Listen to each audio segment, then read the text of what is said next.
Curious George Goes to the Hospital by Margret and H. Ray. Hi, my name is Werner. I have been reading hundreds of books for you. Please subscribe to see them all and watch until the end, where a nice surprise is waiting for you. Thank you. This is George. He lived with his friend, the man with the yellow hat. He was a good little monkey, but he was always curious. Today, George was curious about the big box on the man's desk.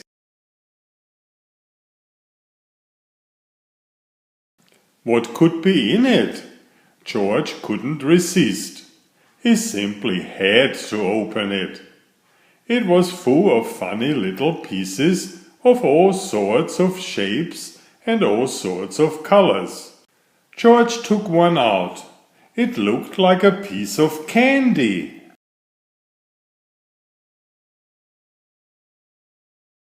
Maybe it was candy. Maybe he could eat it.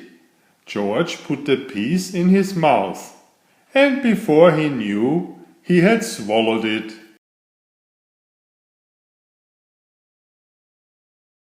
A while later, the man with the yellow hat came home. "Why, George," he said, "I see you have already opened the box with the jigsaw puzzle.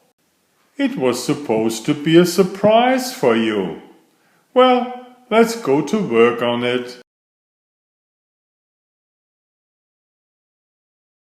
Finally, the puzzle was finished. Well, almost finished. One piece was missing. The man looked for it everywhere, but he could not find it. "That's strange," he said. "It's a brand new puzzle. Well, it cannot be helped. Maybe we'll find it in the morning. Let's go to bed now, George." The next morning, George did not feel well. He had a tummy ache and did not want to eat his breakfast. The man was worried. He went to the telephone and called Dr. Baker. "I'll be over as soon as I can," said the doctor. First, Dr. Baker looked down George's throat and felt his tummy. Then he took out his stethoscope and listened. "I'm not sure what's wrong," he said. "You'd better take George to the hospital and have an X-ray taken. I'll call them and let them know you are coming."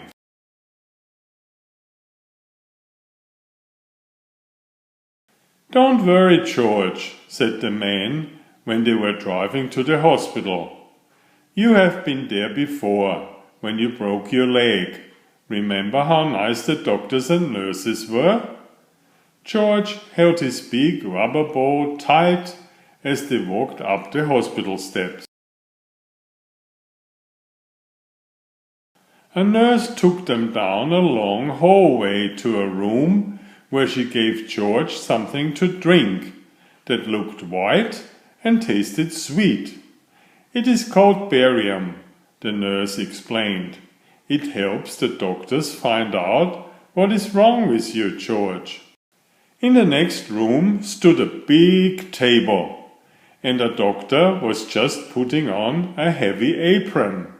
Then he gave the man one just like it. George was curious. Would he get one too? No, he did not. "You get on that table, George," the doctor said. "I'm going to take some X-ray pictures of your insides." He pushed a button and there was a funny noise. "There, now you may get up and we'll have the X-rays developed right away."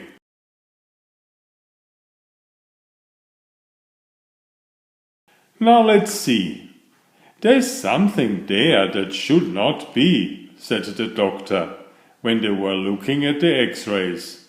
Why, that looks like, I think that must be the piece that was missing in our jigsaw puzzle yesterday, said the man. Well, well, well, said the doctor. At least we know now what is wrong with our little patient. I'll tell Dr. Baker right away. George will have to stay at the hospital for a few days. They'll put a tube down his throat to get the piece out. It's only a small operation. I'll call a nurse and have her take you to the admitting office. Many people were waiting outside the office. George had to wait too. Look, Betsy, the woman next to him said to her little girl. There's Curious George. Betsy looked up for a moment, but she did not even smile. Betsy had never been to a hospital before. She was scared. Finally, it was George's turn. A pretty young nurse took him to the next room. My, how many rooms and how many nurses there were! One nurse wrote down a lot of things about George, his name and his address, and what was wrong with him. Another nurse put a bracelet around his wrist. It has your name on it, George, she said, so that everybody knows who you are. Then the pretty young nurse came back. My name is Carol, she said. I'm going to take you to your room now. We call it the children's ward, and put you to bed. There will be lots of children to keep you company. And so it was. There were a lot of children in the room. Some were up and around, others were in their beds, with a doctor or a nurse looking after them. Dave was having a blood transfusion. Steve had his leg bandaged and was sitting in a go-kart. Betsy was in bed, looking sad. George got the bed next to Betsy. George was glad when he was in his bed at last. His tummy was hurting again. The man sat with him for a while. Now I have to leave you, George, he finally said. I'll be back first thing in the morning before they take you to the operating room. Nurse Carol will tuck you in when it's time to sleep. Then he left. George just sat there and cried. As he had promised, the man was back early next morning. The nurses were keeping George very busy. One nurse was taking his temperature. One was taking his blood pressure. One was giving him a pill. To make you sleepy, George, she said. And one was getting ready to give him a shot. It's going to hurt, George, she said, but only for a moment. She took his arm and George let out a scream. But the needle hasn't touched you yet, said the nurse, laughing. There, now it's done. That wasn't so bad, was it? No, it really wasn't. And anyway, it was over now. By the time the attendant came with the stretcher to wheel him to the operating room, George was getting sleepy. He tried hard to stay awake. He was curious to see what would happen next. He could see a big table with bright lamps over it, and doctors and nurses all around. They had caps on their heads and masks over their faces. Only their eyes were showing. One of the doctors winked at George and patted his hand. It was Dr. Baker, who had been to the house when it all had started. He looked funny with his mask on. And then George was fast asleep. When George woke up, he did not know what had happened. He did not even know where he was. Then he saw Nurse Carol. "It's all done, George," she said. "They got the piece out. In a day or two you will be running around again." The man had brought him a picture book. But George felt sick and dizzy. His throat was hurting, too. He was not even curious about the new book. He closed his eyes again. "We'll let him sleep," said Nurse Carol. "The more he sleeps, the better." The next morning George felt better. He even ate a dish of ice cream. Dr. Baker came to see him, and the man, of course, came too. Betsy was watching him from time to time. She seemed a little less sad, but she still did not smile. Steve wheeled his go-kart over to George's bed. "Tomorrow I can get up and try to walk." "I'll take you to the playroom now, George," Nurse Carol said the next morning. "And in the afternoon your friend will come and take you home." The playroom was full of children. A lady was showing Betsy how to use finger paint. There were all sorts of things to play with, even a puppet theater. And that was just the thing for George. He had 4 hands, so could handle 4 puppets at the same time. George gave a real puppet show with a dragon and a clown and a bear and a policeman. The children laughed and shouted, and even Betsy, for the first time, smiled a little. There was a TV set in the playroom, and also a record player. George was curious. If he climbed on the record player and turned the switch, would it go round and round like a real merry-go-round? It did. It started slowly, then it went faster and faster, and whoopee! George had lost his balance and was sailing through the air. Luckily, George landed on a soft cushion. The children cheered, and Betsy smiled again. George was so funny. But then the play lady picked George up. "That's enough for now," she said. "You'd better take a nap before lunch. We have a big day ahead of us.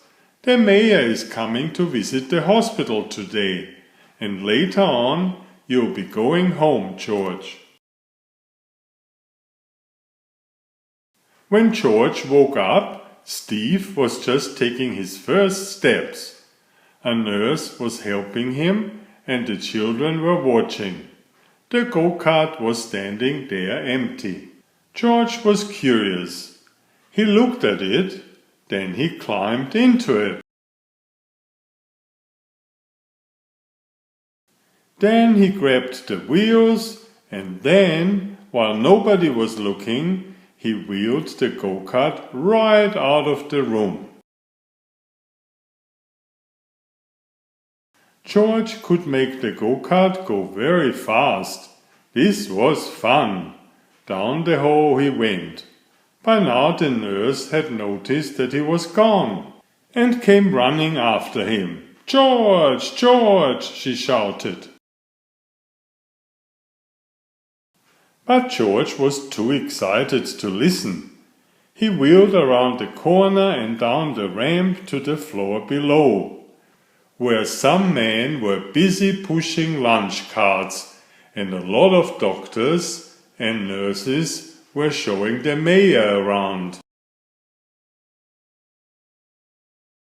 George tried to stop, but it was too late. Wham!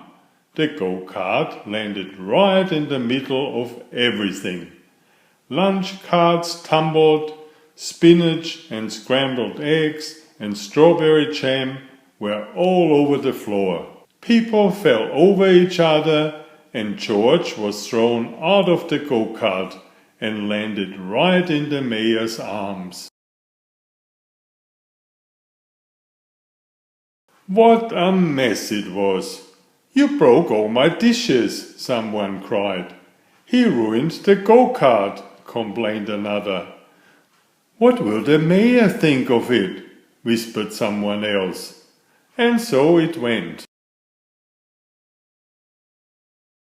Suddenly everybody looked up and listened. From above came happy laughter, and there stood Betsy, laughing, laughing, laughing. Then the children joined in. Then the mayor started laughing, and finally everybody just laughed and laughed. Everybody, that is, except George. Betsy came running down the ramp, threw her arms around George and kissed him. "Don't be sad, George," she said. "The whole thing was so funny. I never laughed so much in my life. I'm so glad you were in the hospital with me." Now the director of the hospital spoke. "I'm sorry this happened, Mr. Mayor," he said, "but I think we'll just clean up the mess and be done with it." "George," he went on, "you have made a terrible mess, but you also made our sad little Betsy happy again, and that is more than any of us has done. And now I see your friend has just come to take you home. So goodbye, George, and take good care of yourself."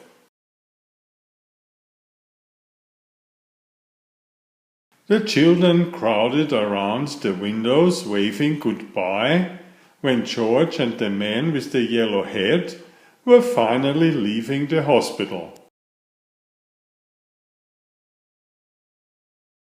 As the car was turning into the driveway, Nurse Carol came running after them. "Here's a little package with something that belongs to you, George," she called. "But don't open it before you get home." George was curious. Well, who would not be? The moment he reached home, he ripped the paper off, tore open the box, and there was the piece of the puzzle that had caused all the trouble.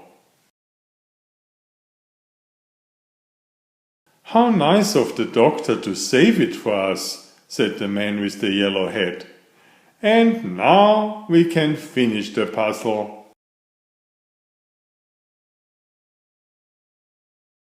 The end.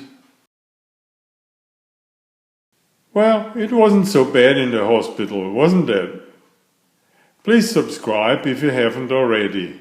Thank you. Enjoy my new series Oliver and Jumpy. 19 video books with about 500 pictures. There's text, but I also read it aloud for the younger children. I have written 65 stories and had them illustrated at great cost for your children's fun. Oliver is an elegant tomcat and Jumpy is his lady friend. Oliver loves to ride in Jumpy's pouch when they go for adventures together. Please find a link to the first book in the description of this video. Please always subscribe and like if you find my effort interesting. Thank you so much.